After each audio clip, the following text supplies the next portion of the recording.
Is alas 12, matutulog siya. Pero mag-stretching muna siya. Ano?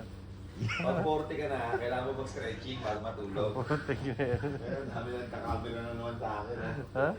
Dami naman Kuya, anong oras na kuya? Uy, alas 12 na, oh. Stretching ka. Nag-stretching ka pa? Kailangan mo stretching bago matulog. Magka-practice ka mag-isa habang tulog kami, ha? Wala, kailangan natin gawin to eh. Baka nandito bigas yung katawan. Ba't yung isang pala yung may medya sa'yo? Nawala ko yung isang medis ko, oh. Hindi pala pantay kuya. Ha? Hindi pantay. Ha? Hindi Hindi pantay. pantay. Kaya nga, lamig pa naman dito. Gawin niyo to bago matulog. Mag-stretching kayo para masarap yung tulog ninyo. Ano? Hindi ka kasi nakakape. Pag matanda, ganito na. Masahe yung gusto pag gantong edad. Ganyan, sakit na dito, stiff.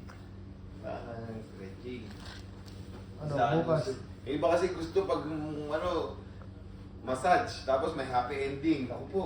Ako, tulog ka agad pagkatapos. Ito ang kailangan natin. Hanapin mo muna Kuya Marbs yung isang yung isang medyas mo, pangit sa vlog. Pwede naman na muna ninyo. Wala mo. Ang dami ko Kung kailan tumanda, parang naging gymnast.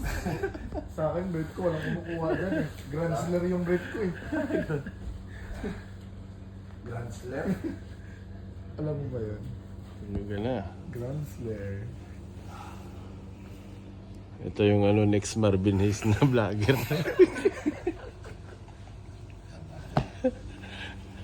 Magpakulenta na, ang dami na nararamdaman eh.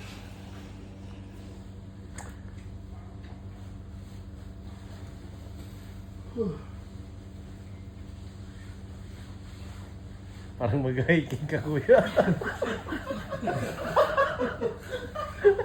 Gago, lamig kasi dito. Tinuyag. Ano ba parang gilid?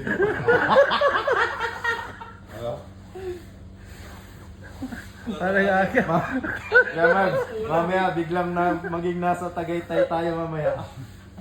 Ano ba yun? 19 na alam ko. Kahapon, 18 yan eh. Sinailangan ko. Nung 18 na, nakaganon na lahat to, nakaganon.